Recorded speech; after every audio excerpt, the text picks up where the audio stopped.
Good morning, Giants. Welcome to Wake Up with Giants TV. Have you ever wondered why acceptance and grief are vital for your growth? Well, we got a show for you.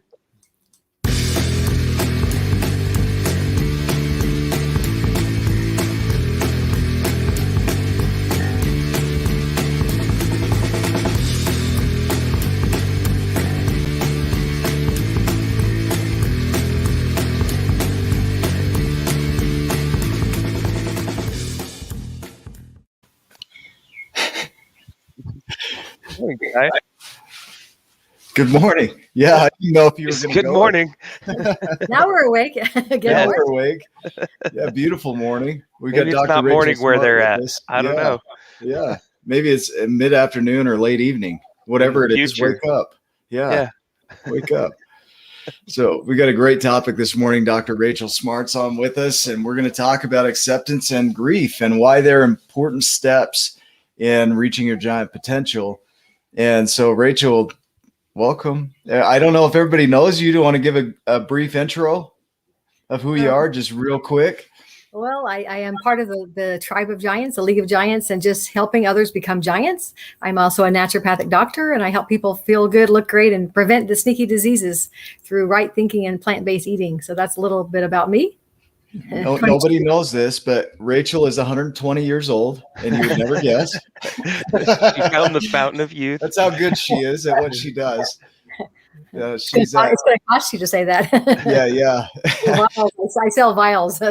Yeah, it's going to cost you quite a bit. She's a founding member of the League of Giants and will be helping us with our master classes coming up on the 28th of July. So it's coming up in just a few weeks. And so this topic that we're discussing is actually one of the topics that you'll find in that master class. And this will be an iteration of that. I think her camera froze. And so here's the beautiful thing about acceptance. So we're going to dive right into it. Is acceptance means that things are what they are. You go into the word acceptance, it means to willingly receive whatever is. And Rachel, I would ask you, as you hear that, to accept, as you think of your journey, how important is acceptance in your journey in growing? Well, a lot of things that we have, so we have strengths and we have struggles. We go through a lot of things in a life, and we have to embrace what is, but then hopefully we learn through life that we can do something about them. We're not a tree. We don't have to just stand still, and that we can choose to see things differently, but we do have to accept there's certain things that we're good at. Some things we may have challenges with. And I've been a widow for 16 years, and I accept the fact that I have been, that's what happened. But then I can choose to stay low, or I can say, what can I do to be able to move through it in a good way. So it's hard. Yeah, I have a quote that I'm going to read, and I'd love to hear you guys' thoughts around this. So it says, acceptance of one's life has nothing to do with resignation. It doesn't mean running away from the struggle. On the contrary, it means accepting it as it comes, with all the handicaps of heredity, of suffering, of psychological complexes and injustices. That's from Paul Tournier. What do you think of as you hear that? My thoughts went to like all of the stuff. Life can throw a wicked, nasty curveball sometimes. Rachel talked about being a widow, and I'm sure when she got married and started having a family and having kids, that was the farthest thing from her mind at that moment of becoming a widow. And that can happen to anybody. Life, in an instant, can change dramatically. And it might not be something like that. It could be a job loss. It could be a spouse loss. It could be a family member. It could be anything that comes in that you didn't see coming, or you're not prepared for. And that could be a very, very heavy thing.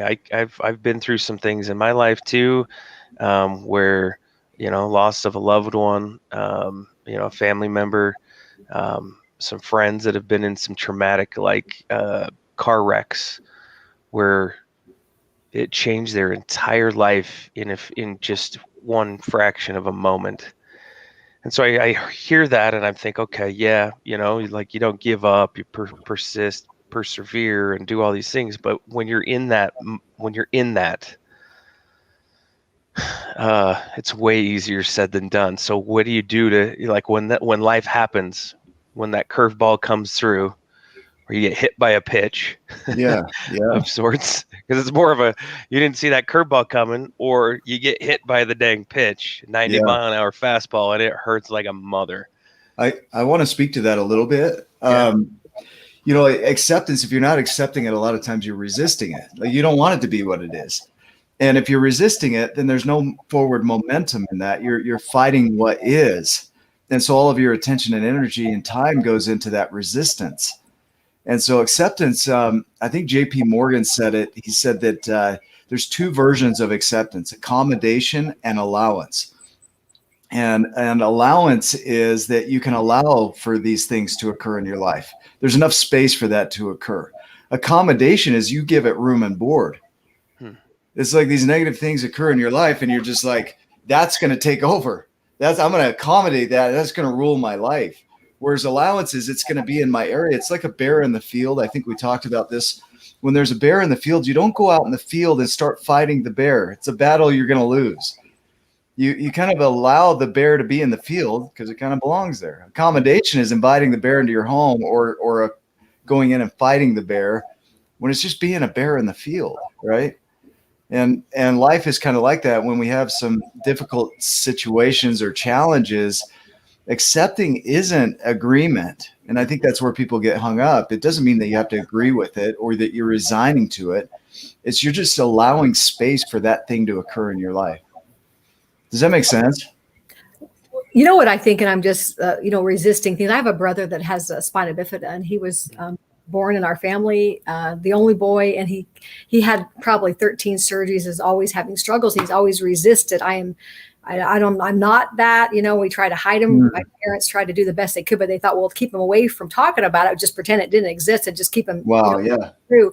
And he is just really struggling to accept that he is. And you have to, like, we're having some discussions right now. And part of acceptance is talking it through. And some, like you said, Ryan, you have something that comes out of the woodwork that shatters. And some is we're growing up with something, and you have to be able to make room for it, but not to take over and make it could turn into, as we see others do by seeing their experiences, turn it into a better thing, but not giving up, but learning to see it differently.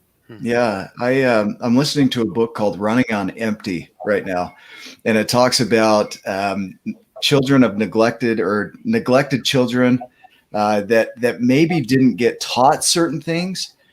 And so one of the things it talks about is that there's this, it's not about what they were taught, it's about what they were not taught, right? And acceptance kind of leads into this space. Like you're talking about this situation where spina bifida isn't something that can be necessarily controlled. It's not like you can just turn that off with a switch. I look at Angie, Barnett, right? Amputee. And it's not like she can just put her leg back on, and acceptance is, it is what it is. It doesn't mean I love it. Doesn't mean I agree with it. She talked about being homesick, and acceptance is allowing space for those feelings to be present, for that loss to be present, for that change to be, present, which opens the door it's kind of a segue into grief. The two of these go together. Acceptance is, it is what it is. Grief is kind of acceptance of what is not, what's lost, what's missing. Can you talk a little bit about that, Rachel? Well, there's, you have to, you go through, and I can just speak from my experience, but, in my life, I always wished what was going to be and what I hoped was, and then it was a reality of like a death. So you have to go through a lot of the feeling, the shattering, and then, feeling like I was betrayed. And then you start processing, and what does it mean? And then you can get angry, and there's all these different processes we know, because we have, part of us has to die with whether it's an accident or a death or a disability or something like that. You have to go through all these feelings till you get to the acceptance part. And I remember bargaining with God, trade places with me. I don't want to live as much as my husband did. Give me the I'm bargaining because I'm trying to make sense of what happened. So it was a grieving. This is what it is. And I have a choice. I can choose to enjoy the day that I have, or I can choose to be bitter. I can choose to, it basically it was a choice. And I first had to accept it.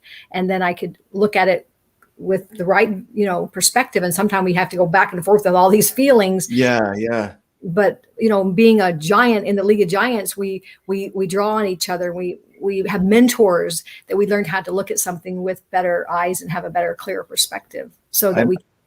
Yeah, I'm wondering. So the word gravity, or I'm sorry, there you go. Gravity, grief, gratefulness. They all start with that gr root, which means weightiness, heaviness, and grief is one of those things is really heavy. And if you've experienced loss of any kind, it could be a loss of a job, it could be loss of a loved one, it could be loss of a child. It could be a divorce. Any of these things are really heavy. Mm-hmm. And so when you're in that space of heaviness, that one of the first steps is I'm here, because we want to deny that that's occurring or this has occurred in our lives. And so we don't even face the grief because it's too heavy. And what I think is important in the Giant's journey is that when we face that grief and we work through it, I think Susan Anderson talks about the swirl method, the shattering of our lives as we know it, the withdrawal, where we move back from society and connection. And then we internalize, like, what could I have done different? This is mine, and then we get mad, we get raging, and then we lift. And then they also talk about there's another format of that called DABDA, which is denial, anger, bargaining, which you mentioned, depression, and then acceptance. It's almost like that denial, anger, bargaining comes before acceptance. It's like, I don't want to accept it. I want to resist it.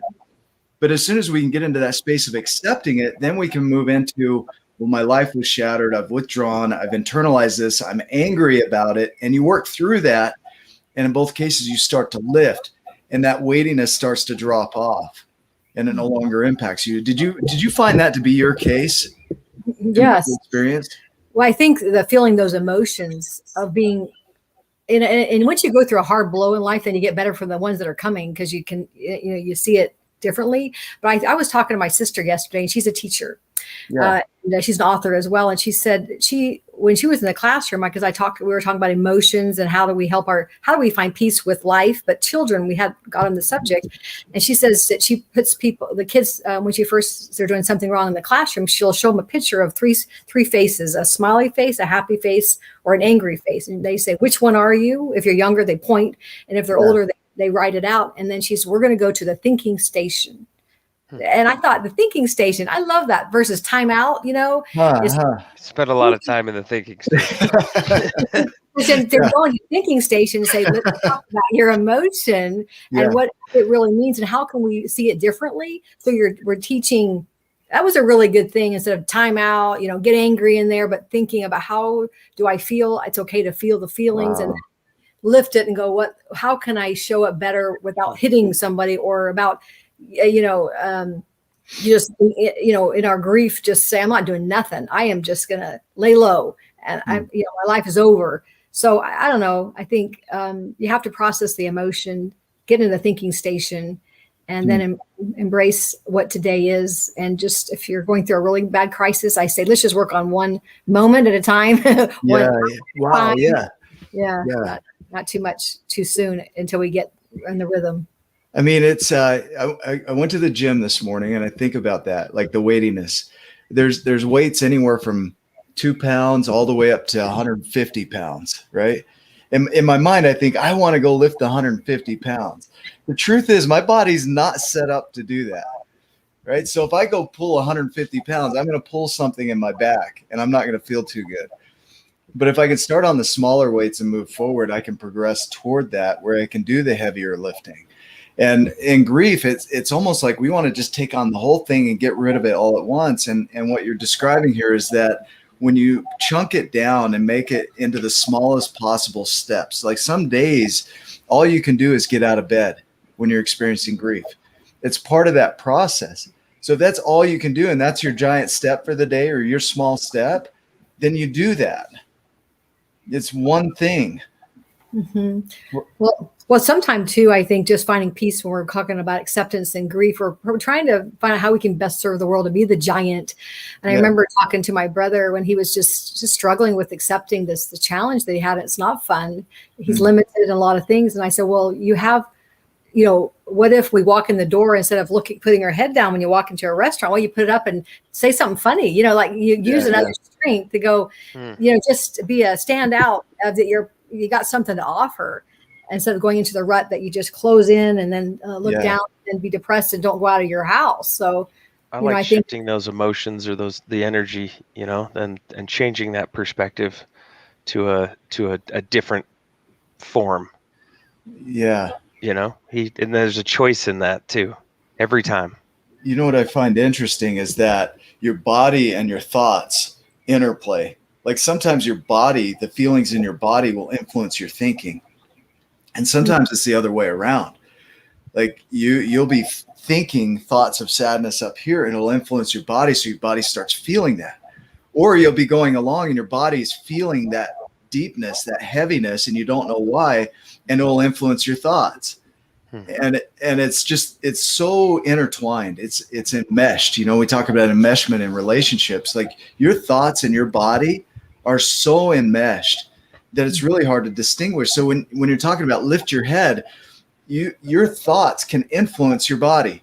It's that So conscious, it's that awareness too, right, Nick? As you catch yourself feeling that emotion or thinking that thought, at that moment, then you have the choice of how is this going to come out? What am I going to do? How can I change this?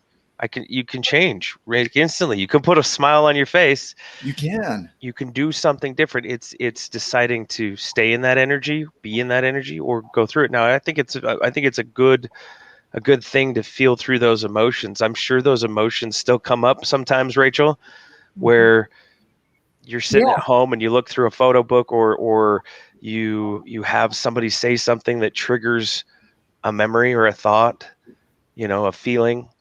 Well, yeah. Does that still happen for you with your husband? Well, I was sitting there doing bills or doing yard, like who's supposed to, this always supposed to help me doing all these projects and things break down. I get angry there and I go, stop. I have a beautiful yard. I have a wonderful home. I can do this. Yeah.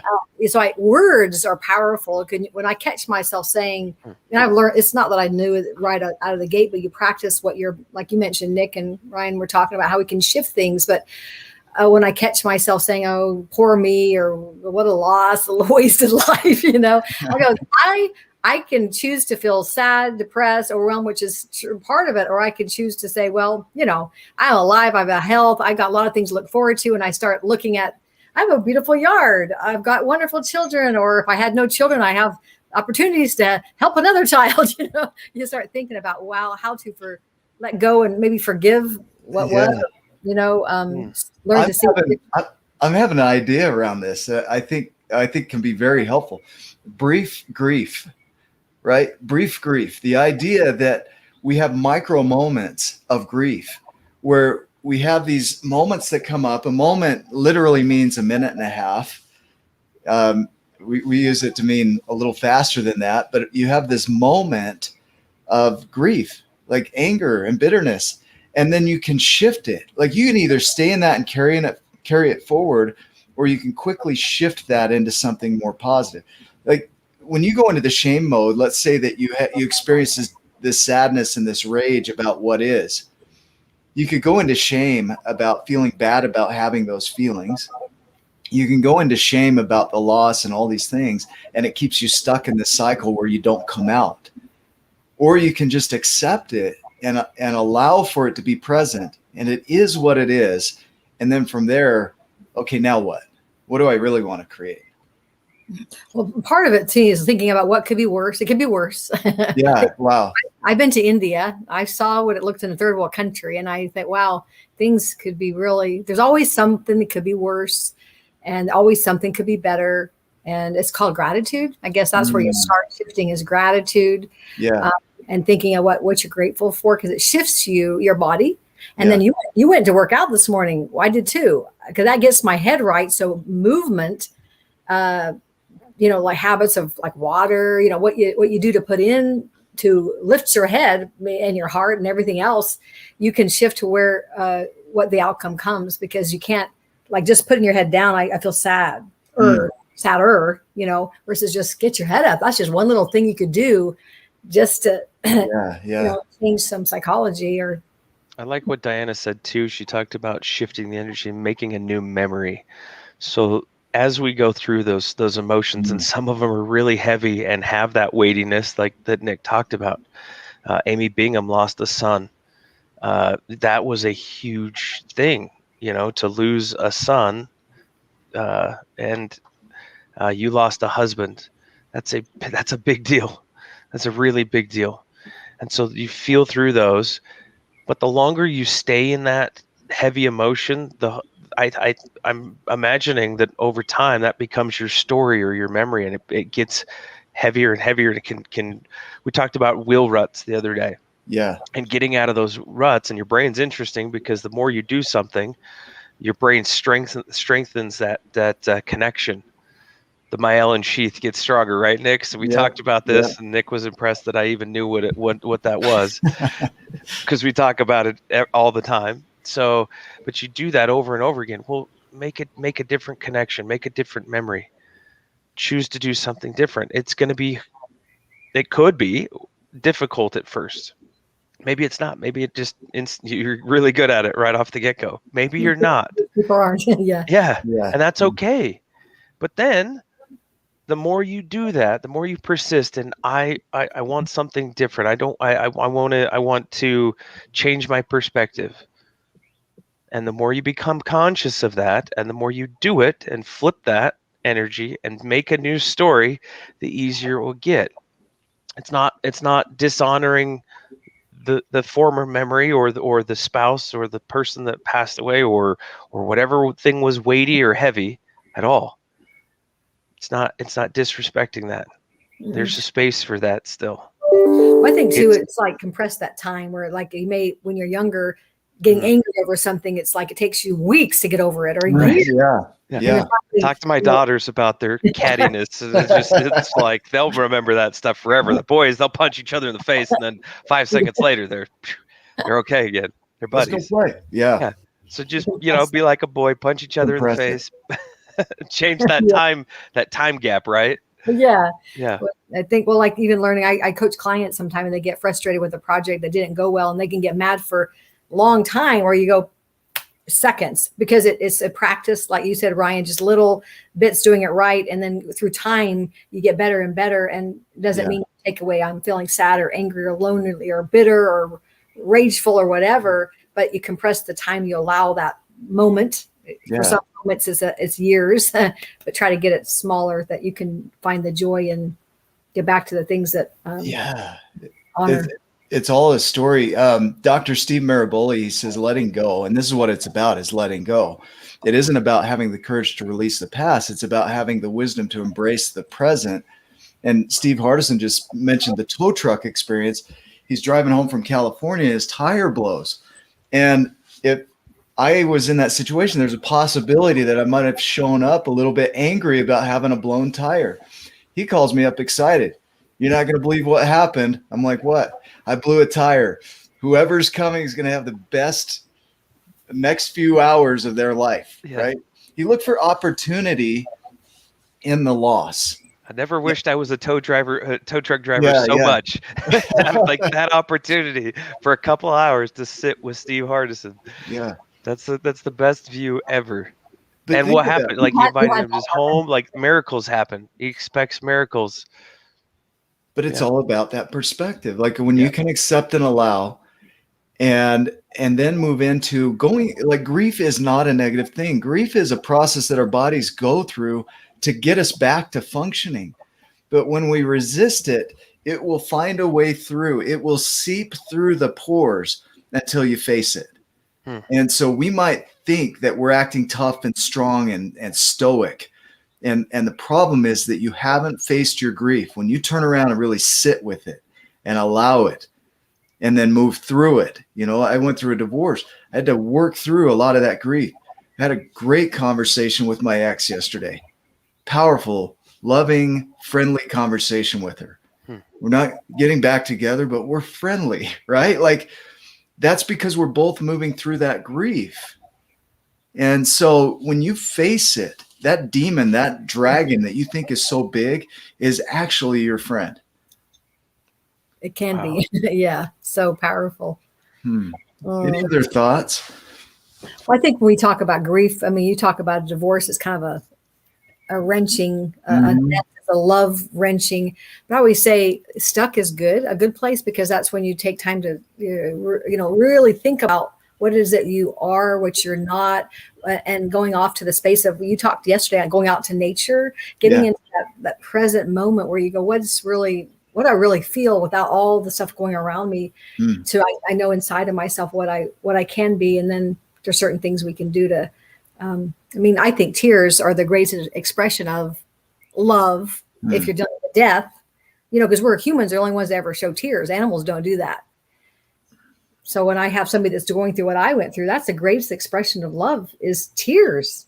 Yeah. Right. Wow. Yeah. And then with tears of a divorce, or I don't know, Ryan, you've been through a lot with, your childhood or whatever. It's like looking at it for what it is. And it can always be our friend. Like you said, it doesn't have to be the beast, but our friend to become a better way to show up in this world, because we have experiences to have more compassion. It really gives you, and I don't want to go on. I mean, we could go on for hours on this topic. It's amazing how fast 20 minutes will go. And as I think about this, as you mentioned, tears, your parasympathetic nervous system is designed around crying, right? As you cry, it releases stress and those hormones that help you to calm down. And when you resist that crying, you don't get that release. So your sympathetic nervous system's firing, and then your parasympathetic doesn't kick in. So you don't get back to homeostasis. You don't get back to balance. And so it's like physiologically, tears are important. I've cried a lot over the past 2 years, right? Not so much these days, because I feel pretty positive in my life. But there were days where I would wet my pillow, not pee on it. That's a little different. That's how you get pee eye. Yeah. But I would cry, and I knew the importance of crying, so I wouldn't stop myself from it. Well, I had an experience that came up when I was going through a really hard time. And I remember going downstairs, I just cried and cried and cried and cried. And I had a little dream or whatever. And I visualized I was Alice in Wonderland, and, she was so little and those tears were so big. And the tears, I just kept saying, I'm so sad. It's so awful. And it's like I'm going down the pit. I'm falling. And then all of a sudden I realized I'm not falling. I'm floating, because my tears were helping me to rise. Yeah. Wow. Way to look at that. I'm falling versus I'm floating. It's allowing the tears and the sorrow, and was helping me to rise in time. Yeah. Wow. Look at that. I mean, acceptance is giving a foundation. Like, it is what it is. It's a foundation. Grief is pulling you from that heaviness below that foundation and bringing you back up, floating you back up to acceptance. And when you can accept your life, you can create anything. When you can accept, I am where I am. From there, wow, you can create anything. It reminds me of this one. I was helping coach this one gentleman, and he was very overweight. And I go, do you see yourself? Because he was the largest person I ever met. And because I just was being real with him. He goes, I've always hid behind pictures. I've always taken pictures from my head up. But then one day I decided to look at myself for what it was. He goes, I have a problem. I need help. But he actually took it and said, I'm not hiding, to not say it's not there, resisting it. It is what it is. Now we can see it for what it is. Now we can start with one step to change. I picture somebody with their head just barely above water, like right here, right? Everybody's like, hey, how are you doing? I'm great, man. I'm great. Nothing wrong, right? They're just right on the verge of drowning, right? There's this denial that you're almost underwater. And in some cases, you are underwater. Acceptance is like, I'm drowning, right? Acceptance is I feel really heavy. Acceptance is I'm in this space where my energy is low. I'm feeling sad and there's darkness. And in that acceptance, it doesn't mean you agree with it, right? It's allowing it to be present and then doing the grief process to come out of it, to float, like you said. Just powerful. Well, I just wanted to say this last thing. It was I had an experience where I did a triathlon, and I wasn't prepared for the swimming portion. I went out to an August day in the summer, and I thought, oh, I'm the bike okay, the run okay, but I'm going to go out and see if I can even swim this half mile. And it was I just went in and I thought I could do this thing. Come on, and I started swimming, and it just got harder and harder, and no one was around. There's a couple of people milling around swimming to practice for the meet or the race, and I started thinking I'm going to drown. I literally drown. I can't touch the bottom. Oh my gosh, this is harder than I thought. I started panicking. And then all of a sudden I just looked over was like 20 feet from me, and I saw a guy. He was like, like drowning, and I thought, oh my gosh, is he drowning? Because I had to go look and see, and he was drowning. And I thought, oh my gosh, if I have to go get him, I'm going to drown myself. He's going to drown me, and I'm going to drown. But I just took the instincts of let's just do the thing. I said a big prayer, and I swam as fast as I could over him. And I just said, hold on to me. And I just kicked for all it was worth to start moving forward to the side. And I screamed for other people to kind of find us. We moved him to the other end, called the ambulance. Make a long story short, he called me. He went to the hospital. He called me the next day and said, I want to thank you for saving my life. And well, first of all, I wanted to tell you, God saved us both, from what happened. But what happened? He said, I couldn't breathe, and I'm a good athlete, but somehow it was too hot. He got stressed, and he couldn't keep his body above the water. He went to the bottom. It was the deepest part of the lake, and he kicked himself back up to go get some air. He did it 3 times. On the third time, he looked up and said, God, if you don't send anybody to get me, I'm going to drown. This is the last time. And I happened to just come up exactly in alignment where he was. And if I hadn't seen him, if I was before or further, back or whatever, I wouldn't have seen him. But the point of it is, when we're talking about being a giant, we're aligned. We become a friend to help people with grief, being able to be aware. We have to be able to reach out to help be a giant to others. And that's the whole concept of why we're waking people up in this movement, is that we're friends. We show up. We do things that are scary. We could feel like we're going to drown, but we can actually be saved ourselves by, I help somebody. I told my brother, go help somebody else. And it turns everything around for you that we can be better together as we process life. That's incredible. When you say drowning, I think I say underwater crawl. Like, that's what I do. But that's on the bottom. Just impactful, because Ryan and I were talking about timing of the universe. The universe is never late. The universe doesn't care about time. Your delay, your feeling of drowning, was exactly what needed to happen for you to be there at that time, in that moment, for that guy. And you're listening to that is what put you there. It's interesting when you can get into the space of acceptance, you open yourself up for those intuitions. And when you resist, you are fighting. You're in the fight or flight mode. And in the fight or flight mode, all of your vital, necessary intuitions and conscious brain shut off. And so when you can accept it, you put yourself back into that space of receiving again. And so I love that you shared that. Ryan, do you have any other thoughts? Yeah, I mean, just trusting that the universe, all of this stuff is for our experience. And so as you can change your perspective, and you can become aware and conscious. If you need help, reach out to somebody, find a mentor. There's a lot of people out there that are willing to help and assist and help you to see a new perspective and help you move through that. But they can't do it for you. You have to do it. You have to do it for yourself. It's your own journey. But there's support, and there's love, and there's lots of people that care about you. And you can do it. You can do hard things. And sometimes you just need to reach out. But we appreciate all of you and see your giant potential. Yeah. Hashtag trust the universe, Paula says. I'm going to put that up, because that is true. Trusting the process. I say that like I trust the process all the time, like it's like the thing that I do. No, it's hard for me too, to trust the universe. I'm telling myself that when I tell others, and I'm leaning into that and learning myself how to do this stuff. So I appreciate the perspective also that the giant Rachel Smart has to put into this too, because it helps me a ton. That's awesome. That's all I got at the moment. Rachel, any other thoughts? Well, I love when you said I can do hard things, and I'm a big affirmation person, but I started adding one word: I can do hard things well. It just kind of little charge. I have a shift for you. Somebody said this to me the other day. What if there are no hard things? What if that's just a story? Then it shifts everything. Like, we are only always responsible for our perceptions. And so that grief, that acceptance, that allowance, that is all within us. And I can't wait for this course. So, we're only a few weeks away. We could go on like 4 or 5 hours in this, and we're teaching from the book. Like, these are principles from the book, The Giants and the Smalls. It's not, that we're not teaching from somebody else's methodology. We're teaching from this book that is so simple. In 30 minutes, you could read this book, but then you go back to it. And here we're teaching 30 minutes on one topic of this book, two topics. Well, I love the writ. He had to look at his parents going, did you teach me things that aren't true? We had to fight against that.